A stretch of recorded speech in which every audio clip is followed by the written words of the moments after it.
Hello and welcome to GreenBiz Studio. I'm Grant Harrison, Director and Senior Analyst for Sustainable Finance and ESG with GreenBiz Group, and I'm excited to be speaking today with Mike DiPetrillo, Chief Revenue Officer and Head of Sustainability Platforms at DevvESG. Mike, it's a pleasure to have you with us. Yeah, thank you for having me, Grant.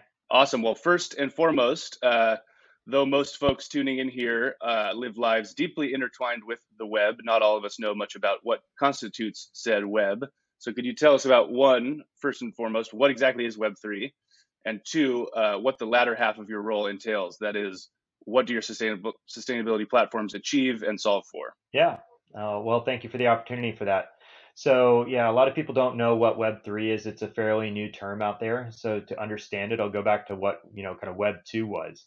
If you think about Web 1, actually way back, and I may be dating myself, in kind of the Netscape days or pre-Netscape days, it was really just a way to connect people between information, right? And that's what Web 2 really started to change into. If you think of the days of now Google and Facebook and everything like that, the social web has gone beyond just the transfer of information to the transfer of kind of, social interactions. Web 3 takes it a step further and really takes it into transforming it into value, the exchange of value. How do we exchange value over the web? Now you may be scratching your head at that.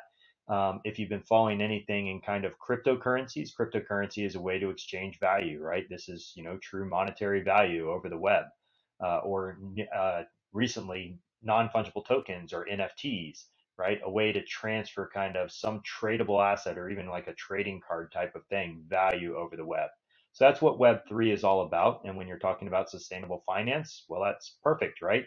How do we take this sustainable finance that we've been doing and transfer that value over the web, maybe in tokenized assets or something along those lines? So with that said, the second half of my title, DevvESG is traditionally a blockchain company. We're about 7 years old in the blockchain space, which is ancient history in blockchain land. If you've been following it along, one half of the company does focus still on the traditional crypto side. So we have a crypto exchange over there or a cryptocurrency over there called DevvE. We do non-fungible tokens and have NFTs. We have a play for pay game called Lit Craft and Experience. That's one half of the business. The other half of the business is the part that I lead, which is all around ESG, so environmental, social, and governance impacts. So we take kind of that Web3 mantra and figure out how do we build a platform to solve for some of the problems in the ESG space, those problems being a lack of transparency. You read about it all the time. Are you really doing this project? What's the data behind that project? Is that project really real? Is it still there? So all that transparency around the greenwashing space, the trust that goes along with that. Where's the data provenance? Where is it coming from? Who's reporting on all this stuff? And then the third piece that goes along with that is complexity.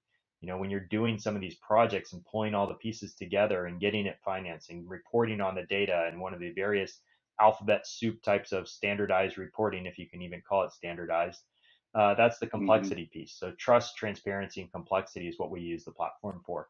Well, that is super helpful, especially for the people like me out there who flip the light switch and have no idea what happens behind it. You just kind of uncomplicated that quite nicely and succinctly.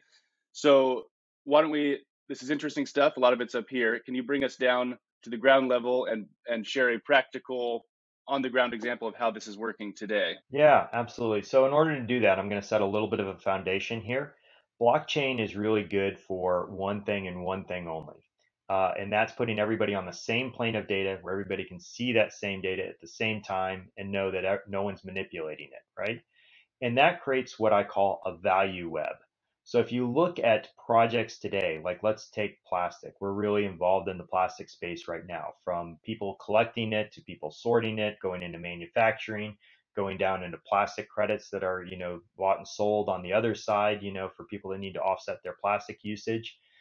People that participate in that prior to Web3, did so with spreadsheets and information flowing, but they're all nodes on the network. If I'm sitting here, for example, buying a car, and that car has 15 tons of plastic in it, and I want to offset that, well, I'm just a node on the network. I don't know where that's going into the manufacturing space, who the collector is all the way down at the end, and if they're actually benefiting from this at all. Where if we put Web3 inside of that, everybody's on that same plane of data. We create a value web. Now everybody becomes a participant in the network. not a node on the network. So if now I'm saying, hey, I want to offset this car, I can actually say, here's the plastic that's in that car. It was collected by, Joe over in Indonesia, and Joe's family now gets a living wage. I can see the actual benefit to Joe on the end from me benefiting, from saying I'm going to offset the plastic in the car. So these become participants in the network. Joe gets to participate from my buying the offset in my car. I get to participate because I get to see how I'm impacting Joe's life by offsetting the plastic in my car, not just saying I'm going to pay 85 bucks to offset the plastic in the car. So that value web is what Web3 enables. It's participation in the value web versus just being a passive node inside of the network. Participants, not nodes. I've got that emblazoned in the back of my brain now. I appreciate that. Well, both of us are working in spaces that are experiencing commensurate pushback to the value they've produced in the last couple of years. Me with ESG investing industry, getting a lot of questions about the dubiousness of how it's structured, what the outcome is. Not a bad thing for the space. It is a sign of impact, I think, and teasing out the parts that don't work is not really a problem.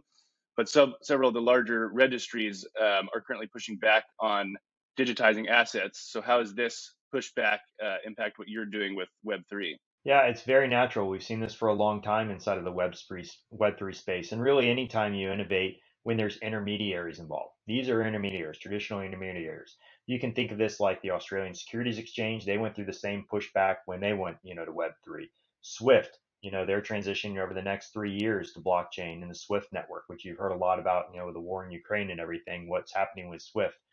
So these are large intermediaries. At first, they see it as a risk to their business. They're the person in the middle. We're saying, well, we can cut out the person in the middle by automating this and putting this on this value web, right? But then when they start to get in it and they say, we have to innovate and be that intermediary, we have to provide that platform, or else we go out of business. So they step forward into that. You'll see the same things from some of these registries. At first, they're pushing back on it, and then they're going to figure out how to step forward into it, or they won't, and they'll just go out of business, which is fine either way. But the other thing that they see is when they do step forward into that, they realize we can create a whole new value of businesses. We're not just providing services to nodes, and the nodes are passive nodes out there, right? Consuming our information. Again, they get to be participants in this value chain.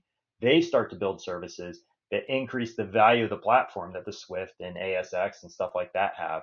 So the registries have that same opportunity. Now they can go and be active participants inside of here, bring in all the participants for everybody that's clamoring on this ESG space and benefit the whole planet, because everybody gets to move faster, everybody gets to innovate faster, everybody gets to participate in that value faster. And if you get to participate in value, you're going to drive innovation. Whereas if you don't get to participate in that value, you're just going to sit there with your hands in your pockets and eventually probably go out of business. So that's the opportunity that's in front of them, and we'll see them take that step. Yeah. This 3-minute taste is a good teaser to what I will hear from you week after next at GreenFin 22 in your breakout session. I admittedly have that one calendared in my calendar because this is a space I personally want to learn more about. And I'm sure you will be joined by other folks like me at the event. Last question I think here is basically, again, you're working in a space that for a lot of folks is hard to understand at first blush, although a lot of us might nod our heads as though we do understand. So is there anything you want to share, maybe things to demystify, pervasive myths in need of busting about the intersection of Web3 and sustainable finance? Yeah, that intersection has been there for a long time. We may not just be able to pay attention to it. We have a lot of goods, products, services, technology, and a lot of smarts here at DevvESG and the DevVO team.